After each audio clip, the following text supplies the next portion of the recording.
네, 한 달이 지난 메르스 사태, 그동안 어떤 점들이 문제였는지 또 남은 과제와 변수는 무엇인지 오늘 아침 반찬에서 이야기 나눠보도록 하겠습니다.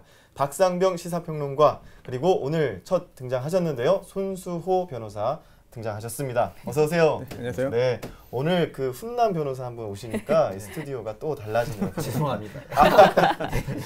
그런 말씀은 아니고요. 알겠습니다. 네. 네, 메르스 사태가 이제 한 달을 넘겼습니다. 벌써 그렇게 됐는데 메르스 사태 어떻게 보고 계시고 또 반성해야 될 점은 없을지 말씀해 주시죠. 지금 상황에서 제일 아쉬운 대목은요. 제가 볼 네. 때는 역시 이제 1번 첫 번째 환자는 사실 몰랐다고 할 수 있어요. 그죠? 네. 첫 번째 환자는 메르스라고 하는 것도 잘 몰랐고 그나마 이것이 메르스입니다라고 밝혀낸 삼성 의료진도 대단합니다. 그건 인정합니다. 몰랐다 칩시다. 중요한 것은 14번째 확진자예요. 이분만 제대로 막았어도 이분만 삼성 의료원 응급실에서 NS95라고 하는 마스크를 줄 때 이 사람이 어디서 왔으니까 철저하게 막아야 되겠다라고 했으면 여기까지 절대로 오지 않았죠. 네. 이것을 놓친 것이 투두하게 되고 있는 거예요. 제가 지난 주말에 시골을 다녀왔는데요. 정말 사람들이 없습니다. 다니면서도 이거는 아니다 싶은 생각이 한 번, 두 번 든 게 아니에요. 그러니까 이 많은 국민적인 어떤 불안감 또는 경제적인 어떤 손실 또 여기다가 정부에 대한 불신을 만들어냈던 근본 원인이 그 14번 환자에 대한 정보가 제대로 정부와 병원 간에 또는 병원과 병원 간에 공유가 안 돼가서 이것을 놓친 것 정말 천추해야 될 것 같아요. 그래서 제일 아쉬웠던 대목은 14번 환자에 대한 정보가 공개돼서 초기 대응에 실패했던 점 가장 아쉽습니다. 네. 손수호 변호사 네. 어떻게 보고 계신가요? 저도 또 비슷한 측면에서 생각을 예. 해봤는데요. 정부에 대한 비판도 충분히 가능하고 또 합니다만 의료 기술 또한 의료 환경 쪽에서도 생각해 볼 필요가 있을 것 같아요. 우리나라가 알려져 있다시피 의료 기술은 이제 세계 최고 수준 아니겠습니까? 예. 하지만 의료 환경에 있어서는 이번에 굉장히 많은 문제점을 드러낸 것 같은데요. 네. 특히나 이제 서울 의료 원장 인터뷰를 제가 매체에서 봤습니다만 아무리 기술이 좋아도 의료 환경이 지금 같다면은 이건 모래 위에 지은 성에 불과하다. 이런 굉장한 그런 자아 비판도 제가 들었습니다. 이런 것을 볼 때 앞으로 같은 유사한 사태가 일어나면 안 되겠지만 혹시 또 생긴다고 한다면 이와 같은 혼란이 또 다시 반복되지 않을까 이런 우려가 있거든요. 따라서 그동안 너무 민간 의료에 의존해왔던 그런 의료 정책이나 의료 시스템이 좀 공공 쪽에 좀 강화하는 측면이 좀 있어야 되지 않을까 그런 생각이 들어서 이번에 좀 잘 수습을 한다면은 굉장히 많은 반성할 점 또한 그 시사점을 반영을 해서 꼭 좀 한 단계 좀 발전하는 의료 환경이 발전할 수 있는 그런 계기가 됐으면 좋겠습니다. 좋은 지적이 어제 황교안 총리도 그 얘기했어요. 국회에서도 어제 이제 경제분야 대정부 질문할 때 공공의료 부분에 대해서 이제 여야 의원들이 물어보니까 앞으로 강화하겠다. 예. 네. 이번에 아마 메르스 교훈이 그런 것 같아요. 역시 공공의료는 정말로 중요하구나. 서울시가 이번에 했던 방식도 공공의료와 관련해서 나름대로 유기적으로 협력을 하다 보니까 이것도 막은 거거든요. 예. 그래서 공공의료 체계를 좀 개선하는 것도 이번에 중요한 어떤 교훈 또는 우리가 반성해야 할 것이 아니겠느냐 이런 생각도 듭니다. 네, 지난 주말에 신규 확진자가 좀 줄었거든요. 그래서 메르스가 진정세에 접어들었다는 분석도 좀 조심스럽게 나오고 있긴 한데 아직도 갈 길이 멀기도 합니다. 네. 그래서 메르스 확산세가 진정됐다고 판단할 수 있을까요? 근데 이거는 저는 이제 전문가가 아니기 때문에 이제 전문가들 얘기를 종합을 해보면은 확산세는 확실히 꺾인 것 같아요. 네. 확산세는 분위기상 전문가들도 보통 잠복기를 2주 정도 계산을 해보니까 거의 지금 막바지이기 때문에 예. 확산세는 확실히 꺾였으나 이것이 종식 국면이냐라고 하는 것은 아닌 것 같아요. 그래서 지난 앞서도 말씀하신 것처럼 어제 확진자가 3명 나왔죠. 추가 네. 확진자가 이 정도 보면 과거처럼 대규모로 나온다든지 또는 다수의 사망자가 나오는 것은 분명히 확실한 아닌 것 같아요. 그런 건 아니고 근데 다만 이제 산발적으로 다수의 확진자가 나올 수도 있고 또 사망자 한두 명 나올 수도 있는 거거든요. 그래서 전체적으로 확산세는 꺾였지만은 종식 국면까지는 조금 더 시간이 필요하지 않겠느냐 이렇게 예. 아마 전문가들이 보고 있는 것 같습니다. 네, 그런가 하면 이제 메르스 확산에 누가 책임이 있는가 했을 때 정부가 이 책임을 피할 수는 없을 것 같습니다. 그런 의미에서 메르스 확산을 막지 못한 정부에 대해서 첫 소송이 진행이 될 것 같은데요. 제기가 됐는데 어떤 소송인가요? 네, 표현이 좀 쉽지가 않습니다. 예. 이제 그 부작위 위법 확인 소송인데요. 이제 행정소송의 일정이고 또 정부가 행정청이 어떠한 그 행위를 해야 되는 의무가 있는데도 불구하고 행위를 하지 않았다. 그게 위법하다는 걸 확인해 달라라는 것을 청구한 소송입니다. 예. 특히나 그 해당 소송의 원고는 이런 주장을 한 거죠. 정부가 그 확진자가 다녀간 그런 병원 또 의료기관에 대한 정보를 바로 공개를 했어야 된다. 그럴 의무가 있음에도 불구하고 그런 의무를 하지 않았기 때문에 그런 것이 법적으로 위법한 부작위다라고 네. 주장하면서 소제기를 한 건데요. 하지만 이 부분에 있어서는 약간 좀 논란이 있습니다. 네. 왜냐하면 이 부작위 위법 확인 소송이라는 게 굉장히 엄격한 요건을 가지고 있어야 실제적인 그 본안 판단에 갈 수 있는 그런 행정소송 유형인데 이번 소송에 엄밀히 보자면은 그런 요건을 갖추지 못한 가능성이 높아 보여요. 그렇다고 한다면 이 소송에 대한 그 판결 선고를 받기 위해서 한 것이 아니라 정부에 대한 경종을 울리는 차원에서 한 것이 아니냐 이런 예측도 있고요. 네. 또 하나는 이런 소송 유형과 별개로 앞으로 이제 그 정부의 그런 잘못된 대처로 인해서 또한 어떠한 병원의 정보 통제라든지 부적절한 대응으로 인해서 병에 걸렸다. 또한 사망을 했다.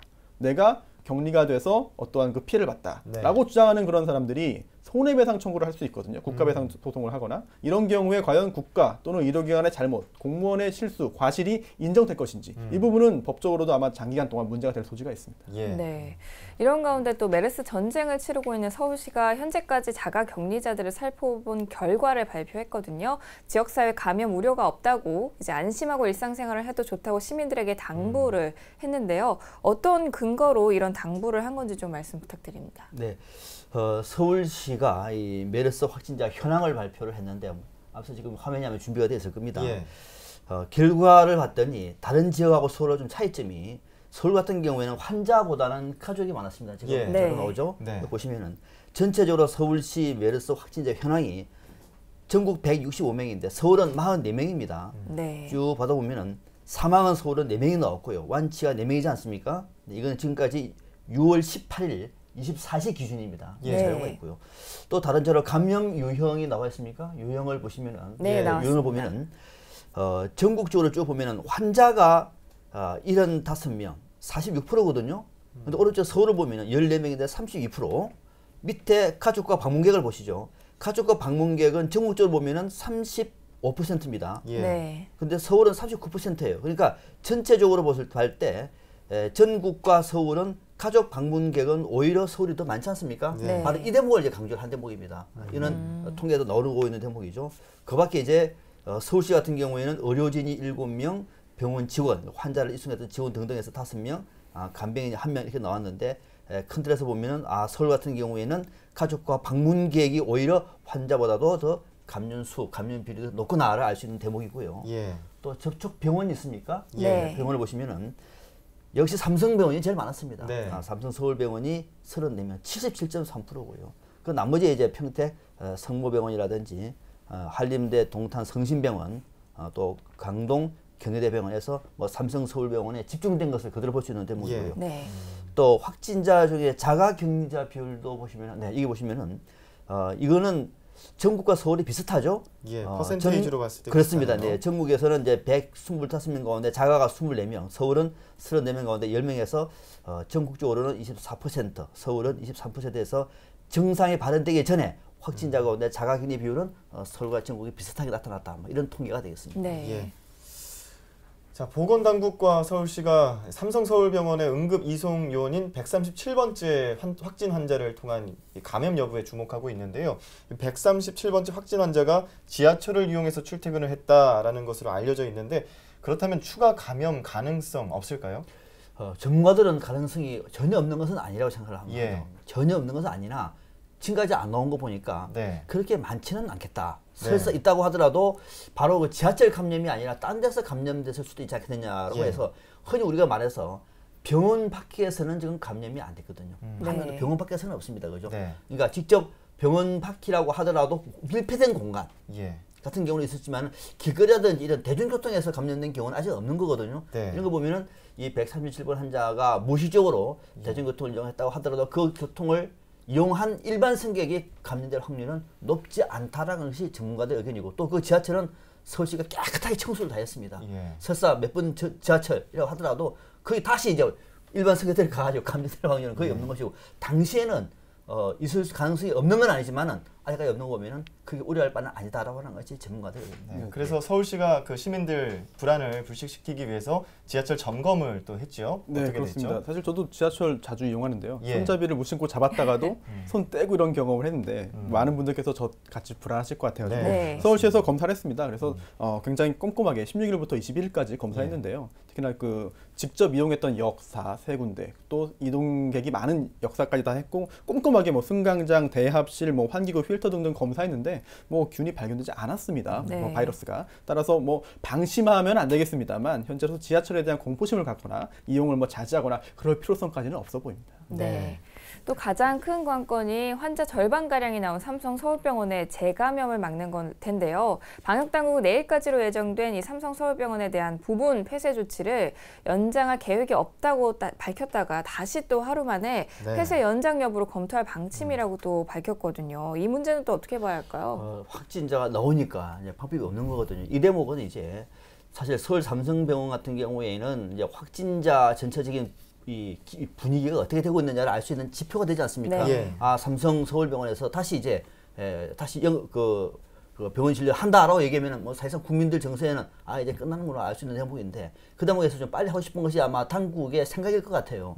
병원도 마찬가지고 일반 또 국민들도 마찬가지고 그러나 이제 좀 전문가들 입장에서는 다시 오픈을 문을 열었다가 또 확진자가 나오면 이거는 뭐 보통 망신이 아니거든요. 그렇죠. 거기다가 또 섣불리 정부가 대응한다라고 하는 비판도 자초할 수밖에 없는 대목입니다. 그래서 고민했는데 지금 전문가들 얘기를 들어보니까 당초에는 이제 추가 감염자가 확진자가 나오지 않을 경우에는 24일 정도로 바로 오픈할 수도 있다. 다시 네. 진료할 수 있다 봤는데 확진자 또 나왔잖아요. 예. 그러다 보니까는 좀 더 신중해야 된다라는 의견이 많은 것 같아요. 그래서 아마 지금 검토를 하고 있는 것 같습니다. 네. 확진자가 막 오늘 내일까지 좀 더 봐서 이대로 아마 거의 삼성 서울병원 다른 확진자가 없는 것으로 결론이 나면은 하루 이틀 연기하다가 다시 이제 치료를 할 수 있을 것 같고 그렇지 않다. 계속 나온다라고 얘기하면은 좀 더 갈 수도 있을 것 같아요. 네. 아마 이 전문가들의 어떤 그 과학적인 질병에 대한 분석 결과가 나올 것 같습니다. 네.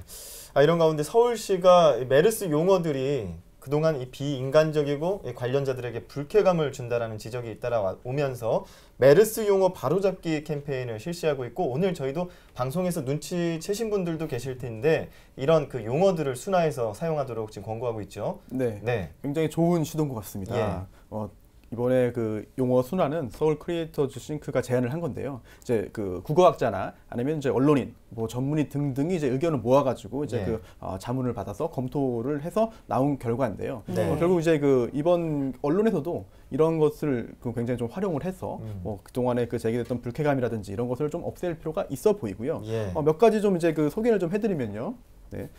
그동안에 몇 번 환자라고 해가지고 굉장히 좀 사람을 좀 객체로 취급했었지 않습니까? 예. 그런 것 이제 몇 번째 확진 환자라고 이제 그 바꿨고요. 또한 무단 이탈자라고 해서 굉장히 크게 잘못한 것처럼 느낌을 줬는데 임의 이탈 시민이라고 했습니다. 또한 격리 조치를 외출 제한 조치로 바꿨고요. 격리 해제자보다는 일상 복귀 시민이 좀 더 부정적인 느낌을 주지 않는다라고 생각이 되고요. 또한 뭐 슈퍼 전파자 이렇게 하니까 정말 예. 굉장히 느낌이 좀 강하게 전달은 됩니다만 안 좋거든요. 따라서 다수 전파 환자라고 하는 것이 어떻게 되냐라고 제안됐고 1대1 모니터링은 1대1 밀착 보호 상담 24시간 이송 전담반은 24시간 이송 보호팀 메르스 신고 전화는 상담 전화 메르스 행동 요령은 행동 지침 등으로 예. 바꿔서 이렇게 쓰는 것이 보다 더 좋지 않겠느냐라는 제안을 했는데요. 저 또한 뭐 좀 더 훨씬 좋은 표현이 아닌가 그렇게 생각이 됩니다. 네. 이 보건당국은 21일 브리핑에서 메르스 종식을 논할 단계는 아니지만 국내 전문가와 또 세계보건기구 전문가의 의견을 받아 종식 기준에 관한 논의를 시작한 상태라고 밝혔는데요. 메르스 바이러스의 종식 시점은 어떻게 예상해 볼 수 있을까요? 이게 지금 이제 보통 전문가들 이런 감염병에 대해서 사실 종식 선언한다는 것 자체는 이것도 철저한 어떤 그 자료라든지 그렇죠. 또는 감염에 대한 사례를 가지고 얘기를 해야 될 텐데 네. 아직 이거는 이 메르스 같은 경우는 그런 사례가 없기 때문에 언제를 해야 될지를 사실 알 수가 없는 겁니다. 제가 봐도 그럴 것 같아요. 예. 네. 그러면 어떻게 할 것인가? 이와 비슷한 다른 유형의 감염병을 사례로 참고를 하는 거거든요. 네. 그러니까 에볼라 같은 경우에는 3주가 잠복 기간이라고 합니다. 3주, 네. 21일이. 그러니까 이 아프리카 같은 경우에는 21일 곱하기 2를 해가지고 42일까지를 지나고 난 다음에는 이제 종식을 한 겁니다. 예. 그러면은 같은 질병이기 때문에 그러면은 메르스는 여기에 대응을 할 경우에는 메르스는 잠복 기간이 2주거든요. 14일. 그러면은 2배면은 28일 아닙니까? 네. 그러니까 마지막 확진자가 딱 확진됐습니다. 그래서 뭐 이를테면 200번째 환자이십니다. 네. 확진자입니다. 라고 결론나면 이때부터 28일 뒤면 끝나는 겁니다. 그런데 마지막 확진자가 언제 나올까요? 그걸 알 수가 없는 거예요. 그렇죠. 그러니까 그것이 만약에 한 달 뒤에 나오면 그때부터 다시 또 4주 뒤에 나오는 거거든요. 그래서 알 수가 없으나 대체적으로 기본적인 기준은 정부라든지 WHO가 그러는 기준은 마지막 확진자가 나온 날로부터 28일까지가 마지막 종식 기간이다라고 하는 것이 공식적인 입장입니다. 예, 네. 그렇군요. 이번에 메르스 사태에서도 이 메르스에 대한 백신이 없다라는 것 때문에 시민들이 많이 불안해했거든요. 그래서 그 백신 개발에 대한 중요성이 대두가 되고 있는데요. 이 점에 대해서 어떻게 좀 개발이 더딘 이유가 있다면 어떤 점들이 있을까요? 가장 큰 원인은 일단 네. 경제성이라고 보여집니다.